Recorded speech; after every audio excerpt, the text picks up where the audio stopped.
今天买了半斤虾，来做一道非常适合秋天吃的家常菜。首先，在锯虾头的第2个关节处，用牙签把虾线挑出来，再把虾头与虾尾分开，并冲洗干净。还要用到一种食材，就是大白菜。现在正是大白菜上市的季节。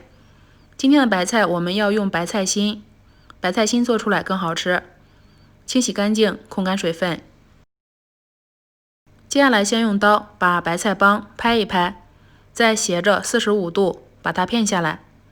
片过的白菜帮在烹饪的时候会更好的入味。最后把白菜帮与白菜叶分开，单独装入盘中。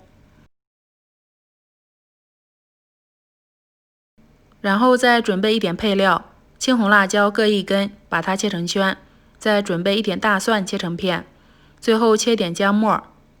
切好后先装入盘中。现在起锅热油，油烧热，先把虾头放进来，开中小火煸出虾油。可以用铲子按压虾头，这样会煸得更快一些。像这样煸黄煸红，就把它盛出来丢掉不用。然后再把虾尾放进来，开小火炒出虾的鲜香味，再把配料放进来，炒出蒜香味。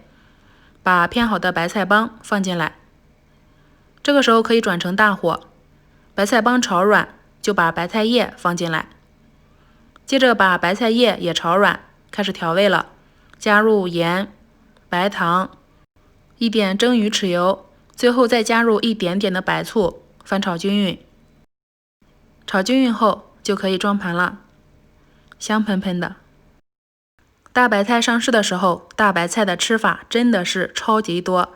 除了醋溜白菜，我最中意的就是这道大虾炒白菜，非常好吃。大虾的鲜香味融入到白菜汁里，裹满着鲜香味的白菜，吃上一口真的是还想再吃第2口，特别的鲜美不油腻。最后连菜汁我都喝光了，真的是太鲜美了。大虾与白菜这样融合，好吃美味，做法还简单。喜欢的话可以试试哦。现在正是大白菜上市的季节，谢谢您的观看。